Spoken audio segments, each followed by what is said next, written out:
Somebody said there wasn't no algorithm. Man, let's drop down. Let's drop down into intraday time frame, man. Did y'all see what I saw? Did y'all see what I saw? Huh?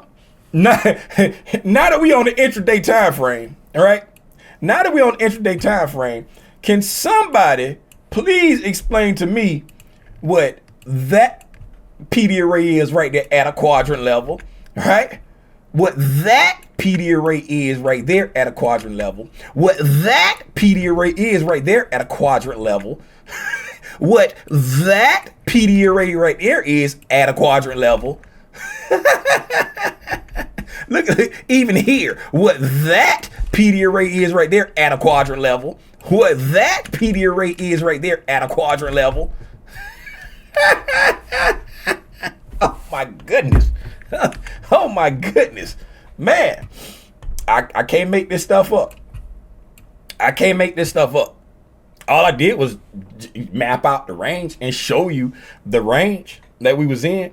If you got an algorithmic dealing range that you're looking at and you understand how to use your tools and why you anchoring it to what you anchoring it and not just saying, oh, somebody told me to look at the 62% and the 31% and then somebody said look at the disparate. Why are you anchoring it in what you're looking for? That's what you want to know. All right, let's look at when did we open up the week? Yesterday. Let's look at our new week opening gap. What was yesterday? The 16th. All right, this is where we opened up the week right here. All right. So, looking at yesterday, we had a gap down, right? And that gap down at 6 gave us our daily low. Right, we didn't go, these hourly candles, by the way, we didn't go any lower than that 6 o'clock low. We opened up down here, made a quick pop down, giving us the daily low. Then we rallied up, taking out that high. All right, taking out that high. When we offered the price of this 3 p.m. candle right there, that gave us our change in the state of delivery on this time frame right here. All right. We're looking at hourly time frame. So on this time frame, that gave us our change in state of delivery right there inside this bullish order block right here. These 2 consecutive down close candles. Traded into that order block, respected it. Then we came up here, just kind of consolidated, you know what I'm saying, all the way over there throughout the London, right? Throughout the London. Then at 6 o'clock, we started to push up, right? Came up here, traded into that 9 a.m. SIBI, right? If y'all remember yesterday, right? Gang. Gang. Who remember what I said about this 9 a.m. SIBI yesterday when we was doing our pre-market analysis? Why did I tell y'all I was watching that 9 a.m. SIBI right there? Who can remember? Who was on the call and remember why I said I was watching that? And I gave specific reasons why I was watching that 9 a.m. SIBI. And it wasn't the obvious of that was the first one in the displacement coming out of there, right? Had something to do with time. Who remember? Don't nobody want to talk. Now don't nobody want to talk.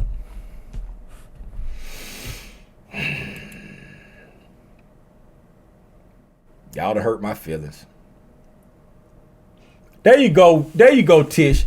Tish just saved the live stream, y'all. Tish just saved the live stream. Tish just saved it. All right. Very good, Tish. Y'all give it up for Tish. Hey, hold on. All right. Okay. All right, y'all give it up for Tish, man. There you go. So, now, when you're watching PD arrays, when I'm watching PD arrays, right? When I'm watching PD arrays, if I see a algorithmic signature of a PD array, meaning this is the first SIBI first imbalance, I'm not talking to you, Siri. First imbalance, first fair value gap with displacement leaving this area, right? That's already on my radar, because since it's the first, okay, as long as I'm below it, I'm anticipating it to act as resistance. And then when I get back above it, I'm anticipating it to act as an inversion fair value gap, meaning be support. Okay. And it was made at 9 a.m., right? During a New York morning session. So as we begin a new New York morning session, and we haven't touched that during this New York morning session yet, right? I'm looking at that as a high probability area to act as resistance, because we're in a sell program, it's in a premium, and it's the first fair value gap that was created in this displacement, and it's at the same time, right? As you see, it was created at 9 a.m. We're trading into it at 9 a.m. That's not an accident. So I'm anticipating this to act as resistance. We talked about that yesterday on the live stream, and looky who stole the cookie. This 9 a.m. candle traded up into this 9 a.m. SIBI right here, right? And if we look at that 9 a.m. SIBI, we can see, God dog it. If we look at this 9 a.m. SIBI right here, we can see that 9 a.m. SIBI, the high of that SIBI is 25,018 3/4, right? The high of this 9 a.m. candle right here is 25,017 1/2. So that's 1 1/4 points shy of the high of that SIBI right there. So we went all the way up, right, and fell 1 1/4 points shy of that SIBI. If we look over here, right, we have this bullish fair value gap right here, right? We got this bullish fair value gap with a volume imbalance on the top of it, right? The low of this volume imbalance, right, is 25,018 even, right? So we fell a 1/2 point shy of the volume imbalance, right? So we got a confluence of PD arrays right up in here that should act as resistance, right?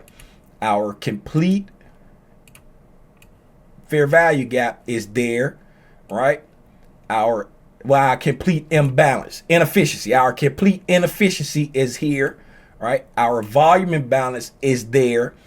Our SIBI is here. So we got a confluence of PD arrays that's right here in this area that should act as resistance. Okay, we trade up into it, and where does it send price? All the way down, back down below the lower quadrant of our range, our dealing range, right? The dealing range, the consolidation area that we've been looking at, the range that we've been stuck in, right? So it sends us all the way back down to below that dealing range. And what do we do when we go below that lower quadrant?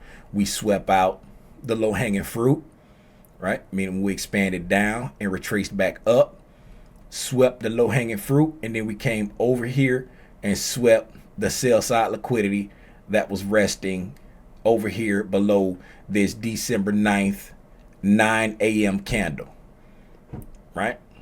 So we traded up into the 9 a.m. SIBI, traded down, right? And we traded below the 9 a.m. Order block there. All right. Once we traded down here on this, did we get it on that? We came close to it on there, but we end up getting it. We ran out of time, and we end up getting it here because we closed all the way on the low there. End up getting it there. So traded back up into that SIBI that we spoke about, and we came down. Now coming over here into today, right? Coming over here that we came into today, we no, that was this right here that was Friday. So that was Friday when I think that was Friday was talking about that. Yeah, that was Friday was talking about that. And then we came over here into, this is today's trading. Yeah, that was Friday when we was talking about that over there, not yesterday. So Friday during the pre-market analysis. So then we had Monday, right? Opened up the beginning of the week, traded up, right? Came all the way back up here and traded back up into that same SIBI today. Monday, we just traded back up into this SIBI from Friday, right? This 10 a.m. SIBI from Friday right there. Okay, if we notice, this 10 a.m. SIBI from Friday, that's the first SIBI that was created on this expansion down right there. Okay, so let's look at that. Come here. Okay, that's our SIBI there. No volume imbalance there. All right, so we trade back up into, right, the first SIBI right there during the London here. Boop, we hit it right there at this little area where we're engineering liquidity. We're consolidating here, right?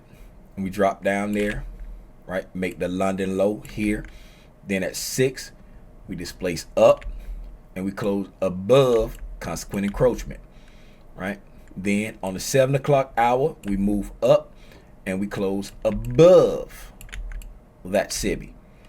All right. Once we close above that SIBI, we never come back down into it, right? We trade up here at the 8 o'clock hour, right? 9 o'clock hour, 10 o'clock hour, we drop down below the 9 o'clock low, but we never touch it, right? 11 o'clock hour, 12 o'clock hour, right? We never touch it for the rest of the day. Never come back down to it. Totally respecting it for the rest of the day. Not showing a willingness to trade down into that inversion fair value gap. So again, we see it here. It's in the premium of this move, right? Once we come down and take out the liquidity, what does this do? Right? Once we come down and we take out the liquidity, right? We sweep the liquidity, we rally back up and close back above it, right? And never show a willingness to go down below it. All right. So that's showing strength. That's showing signs of respecting bullish order flow, just like we've been talking the whole time before. All right. And where are we? Right there at the middle of the road, right? See? Right, those are our quadrant levels right there at the middle of the road, right? At equilibrium, not showing a willingness to go down. Then we pop up above the liquidity, right? Remember, that's the first one in the move down. Trade back down. What do we trade back down to? Into the first BISI that was created on this displacement up right there. So as we displaced up, created that first BISI right there on that 6 a.m. candle from this morning, right? After taking out buy side, right? We traded down, came back down into that BISI. Yes, here we closed below consequent encroachment. Traded down into the order block with an indecision candle, and then we traded back up, closed just above consequent encroachment, another indecision candle, then we rallied up and closed well above the BISI, right? Closing back above that first SIBI that we created the inversion fair value gap there. Then we came back down into it and used it as support, right? Once we got back above midnight, we was down here engineering liquidity below midnight, got back above midnight, used it as support, and rallied up and took out the buy side from the previous day. Right, took out the buy side from the previous day. And not only did we trade back down into that first, this retracement back down gave us a retracement where? Into the discount of yesterday's range. All right.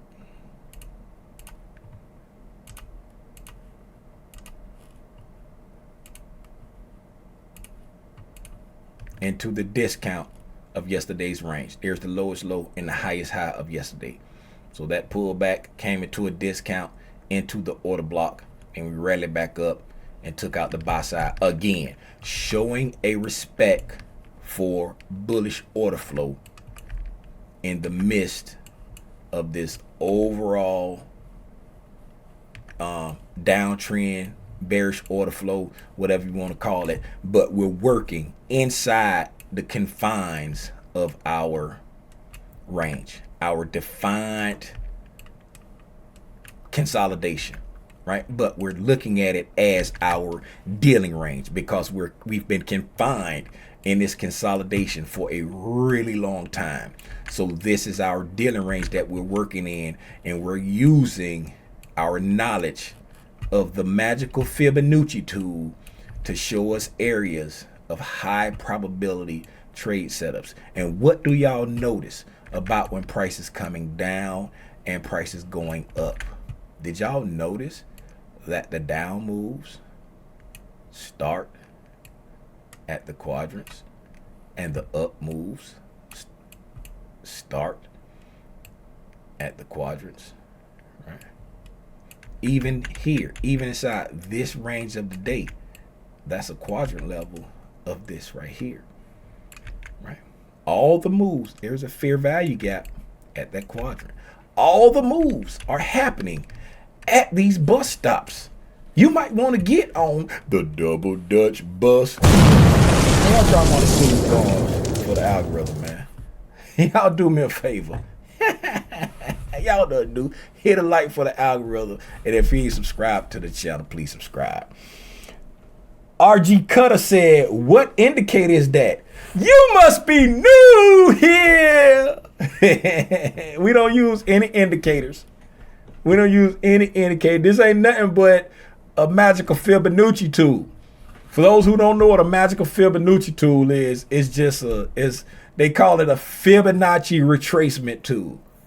But I call it the magical Fibonacci tool. All right? We don't use any indicators. All we do is trade price action. We look for the clues that the algorithm leaves us. Yeah, welcome. Welcome. Hey, y'all give it up for RG Cutter. That's a mean little name. Y'all give it up for RG Cutter. Drop one of the clues bomb for RG Cutter, man. Y'all say, yeah, the Amazon indicator. We get them for $99.99 off Amazon. You can get you one too. Nah, but we don't use any indicators. We just trade price action and look for the clues that the algorithm presents for us. All right.